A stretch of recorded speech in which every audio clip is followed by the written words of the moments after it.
Come on now. Cette semaine, dans le petit monde médiatico-politique, on a entendu ça.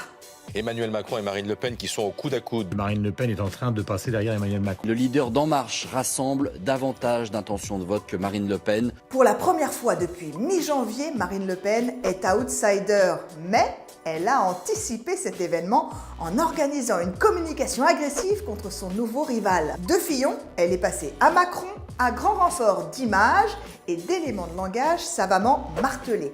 Premier argument massu, Emmanuel Macron est le candidat des médias. Le moins qu'on puisse dire, c'est que la manière dont les médias parlent d'Emmanuel Macron est quand même une longue déclaration d'amour. Monsieur Berger, un des propriétaires du Monde, a tweeté un message de félicitations à un de ses journalistes du Monde parce qu'il avait fait un bon article sur Monsieur Macron. Tout le monde sait que les médias de M. Drahi, dont vous participez, BFM TV, soutiennent M. Macron d'une manière éhontée. Et le décor où ces punchlines sont lancés renforce leur impact. Le Front National choisit d'attaquer les médias mainstream sur leur propre terrain et entretient par là même son image de briseur de langue de bois.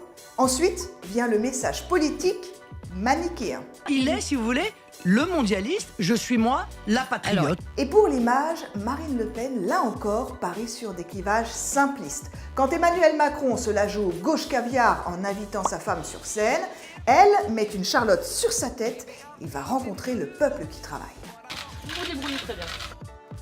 C'est sur cette opposition poussiéreuse, élite versus peuple, que Marine Le Pen parie encore en 2017. Et sur les réseaux sociaux, où sa puissance, là aussi, commence à être menacée par Emmanuel Macron, elle ne lésine pas sur les moyens avec des modules et des vidéos efficaces. Macron, c'est le mépris.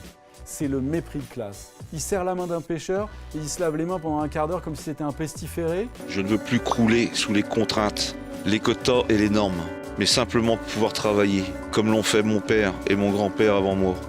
J'ai besoin de Marine.